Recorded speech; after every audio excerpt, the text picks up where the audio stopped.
আপনার বিয়ে? তাহলে ম্যাডাম?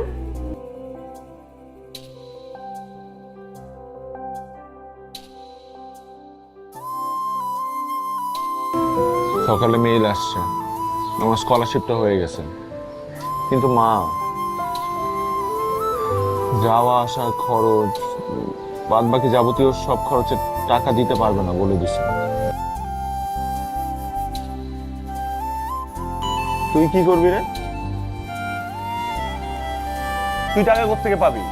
ফালতু কথা বলিস না তো, মন মেজাজ খারাপ আছে, যা এখান থেকে। হ্যাঁ ঠিক আছে দিস, এখন যা এখান থেকে, চোখের সামনে থেকে যা।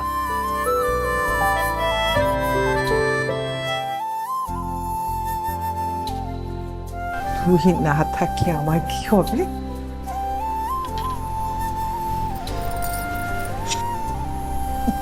দাঁড়া, সাফায়েত বিদেশ থেকে আসুক, তারপর তোকে পার্মানেন্ট করে ফেলবো। হ্যাঁ,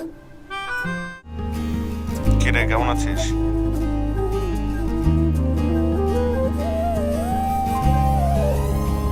ভালো রে। তুই না থাকলে যে আমার কি হতো। এই যে আমার বাইরে যাওয়া হতো না, মাকে কে হসপিটালে নিয়ে যেত?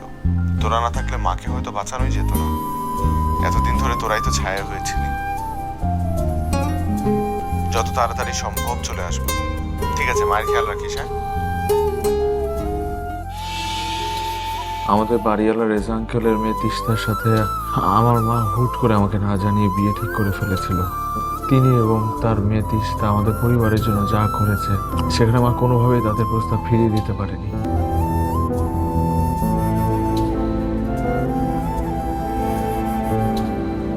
সুন্দর কি রে, দেখি বল, না দেখি বলি সুন্দর। এটা বিয়ের শাড়ি পছন্দ করছে, ও মানাবি কিনা ঠিক মতো বলবি না? সাফায়েত আমার একটাই মেয়ে,